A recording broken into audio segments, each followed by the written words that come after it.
26ویں آئینی ترمیم کی طرح 27ویں آئینی ترمیم بھی ہونے جا رہی ہے۔ چند دنوں میں 27ویں آئینی ترمیم بالکل آپ کے سامنے کھڑی ہوتی ہوئی، دوم پر کھڑی ہوتی ہوئی آپ کو نظر آ جائے گی۔ سوال ہی پیدا نہیں ہوتا کہ یہ ترمیم نہ ہو، منظور نہ ہو۔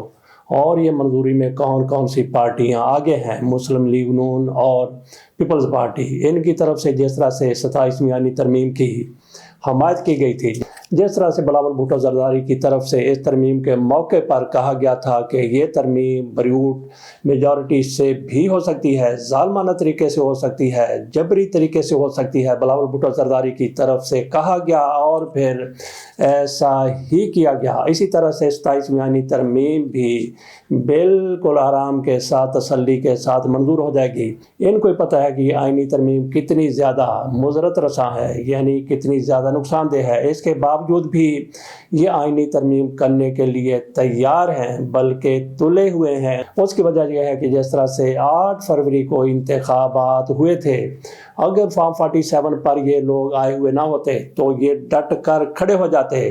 اب یہ اگر بات کریں گے تو پھر ان کو فارم 47 دکھایا جائے گا اور فارم 45 سامنے آئے گا تو یہ اپنے گھروں میں بیٹھے ہوئے ہوں گے۔ اس لیے ان کی یہ مجبوری بن گئی ہے کہ اس آئینی ترمیم کی یہ حمایت کریں، کھل کر حمایت کریں، اور حمایت کرتے ہوئے یہ خوشبو لگا کر جائیں گے اور جھک جھک کر وہاں پہ جا کے سلام بھی کریں گے، کیونکہ 8 فروری 2024 کے انتخابات سامنے ہیں۔ کس طرح سے انتخابات ہوئے تھے پوری دنیا کو اس کا علم۔ میاں نواز شریف صاحب خود ہارے ہوئے تھے، خواجہ آصف صاحب بھی ٹہ چکے تھے، اس طرح سے اور بھی بہت بڑے بڑے لیڈر ہیں۔ یہ جو ہمارے عطا تارڑ صاحب ہیں، ہمارے حلقے سے ان کا تعلق ہے، یہ بھی جا چکے تھے، یہ بھی ہار چکے تھے۔ بہرحال فارم 47 زندہ باد۔ اگر کسی کو فارم 47 پر جیت نہیں ملی تھی تو وہ جاوید لطیف صاحب تھے، جو اب تک اس کا سیاپا کرتے چلے آ رہے ہیں۔ بات ہم کر رہے تھے اس ترمیم کی 27ویں آئینی ترمیم کس طرح سے ہو جائے گی۔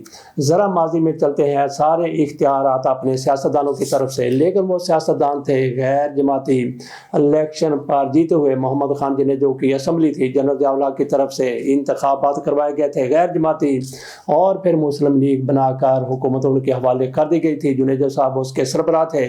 جنرل ضیاء الحق کی طرف سے ان سے ایک ترمیم کروائی گئی، انہوں نے بڑے جوش کے ساتھ، بڑے جذبے کے ساتھ جنرل ضیاء الحق کے حق میں ترمیم منظور کر لی تھی۔ ترمیم کیا تھی کہ صدر صاحب جب چاہیں اسمبلی توڑ سکتے ہیں، حکومت کا خاتمہ کر سکتے ہیں، اور پھر وہ تلوار جو جنرل ضیاء الحق کے ہاتھ میں وہ جمہوری حکومت نے پکڑوائی تھی، اسی کے ذریعے وہ جمہوری حکومت کو، اسمبلی کو جنرل ضیاء الحق کی طرف سے ذبح کرنے میں ایک لمحہ بھی ضائع نہیں کیا گیا۔ اور پھر پرویز مشرف کا دور آ جاتا ہے، وہی ترمیم پھر دہرائی گئی، اور میاں نواز شریف صاحب کی حکومت تھی۔ اس سے پہلے بے نظیر بھٹو کی حکومت کے دوران فاروق احمد خان لغاری کو صدر بنایا گیا تھا۔ انہوں نے بے نظیر بھٹو سے بے وفائی کرتے ہوئے، احسان فراموشی کرتے ہوئے حکومت توڑ دی۔ میاں نواز شریف صاحب اقتدار میں آ گئے، ان کے درمیان تھوڑی بہت الیک سلیک ہو گئی۔ پہلے تو یہ بھی ایک دوسرے کے دشمن تھے، مخالف تھے، لیکن پھر میاں نواز شریف صاحب کے کہنے پر یا پھر فاروق احمد لغاری کے مرضی پر انہوں نے یہ ترمیم ختم کرنے کے لیے اندیا دے دیا، اور یہ ترمیم ختم ہو گئی۔ فاروق احمد لغاری کی طرف سے وہ ترمیم کو ایک مرتبہ استعمال کرنے کے بعد اختیارات میاں نواز شریف کو سونپ دیے، جبکہ بے نظیر بھٹو کے دور میں ان کو چاہیے تھا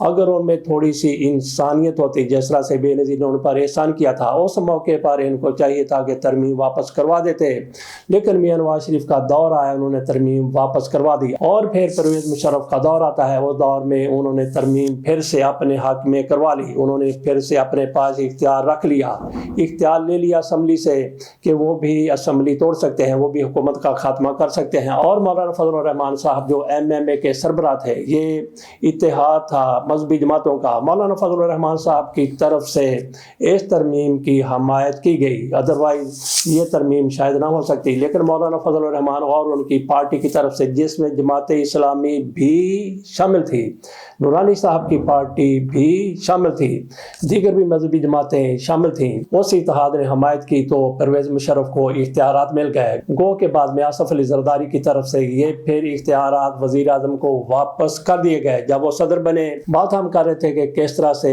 आमर जमहूरी लोगों से, जो नाम नहाय जमहूरी थे परवेज़ मुशर्रफ के दौर में और उससे पहले जनरल ज़िया के दौर में, जिनको लाया गया था, जिनको बनाया गया था, जिनको घड़ा गया था, जिनको अपनी मर्जी से जितवाया गया था, जैसे कि ये काफ लीग थी और उस दौर में जिन्हें जो की हुकूमत थी।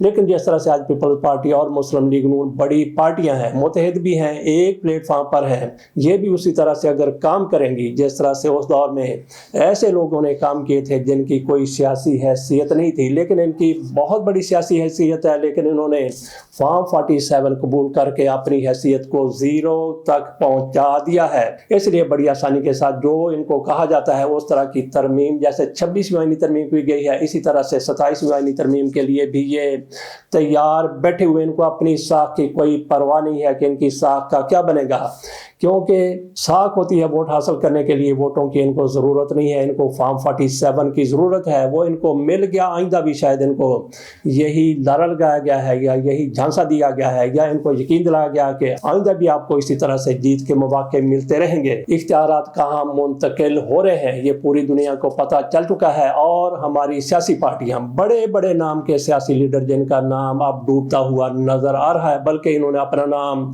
डबो लिया जब ये फॉर्म 47 पर आगे आ गए। और इससे पहले भी इनकी तरफ से जिस तरह से कठपुतली का किरदार अदा किया गया इमरान खान की हुकूमत के खात्मे के लिए, तो फिर इनकी क्या साख रह जाती है, क्या इज्जत रह जाती है।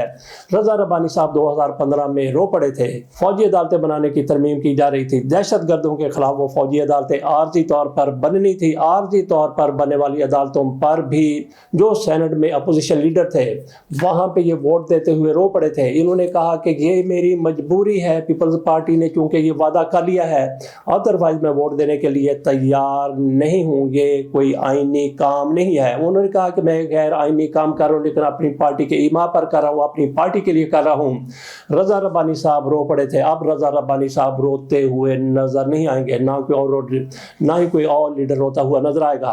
बहरहाल देखते हैं कि आईनी तरमीम कब मंजूर हो जाती है और अदलिया में क्या अखाड़ पछाड़ मजीद होती है। काजी फैसल साहब को क्या अहदा मिलेगा और दीगर को कौन सा अहदा मिलेगा, कौन से इख्तियारात किसके हिस्से में चले जाएंगे, 18वीं तरमीम का क्या होगा, ये बहुत सी चीजें हैं जिस पर अब बहस हो रही है। लेकिन हतमी सूरत हाल सामने जल्द ही आ जाएगी और वो कोई खैर की सूरत हाल नहीं होगी।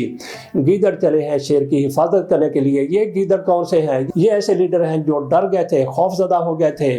जब इनको थोड़ा सा डराया गया, थोड़ा सा इनको प्रेशर दिखाया गया, तो प्रेशर में आके इनकी तरफ से तहरीके इंसाफ से लातल की इख्तियार कर ली गई। इनमें कौन?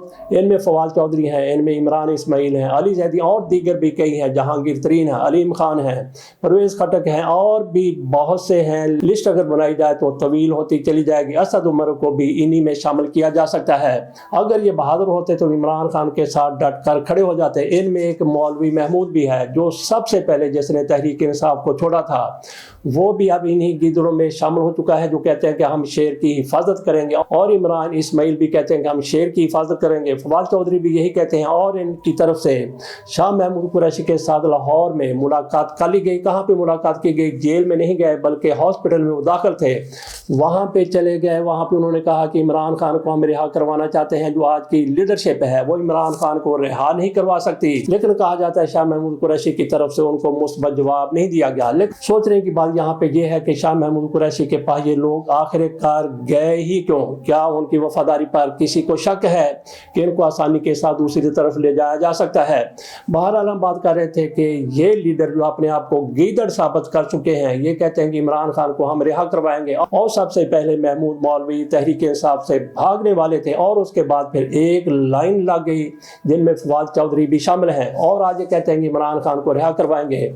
जैसे इनकी पूछल पर पहले दुम पर पहले पांव रखा गया था और इनकी चीख और चंगार सुनाई देती थी, इसी तरह से अब भी ये किसी के कहने पर ही वहां पे गए हैं और उनके मकासद के लिए ही गए हैं। अदरवाइज तो सवाल ही पैदा नहीं होता कि ये किसी कैदी से मुलाकात कर ले, वो हॉस्पिटल में हो, वो अदालत में हो, या फिर वो जेल में बैठा हुआ हो। इसके साथ इजाजत दीजिए।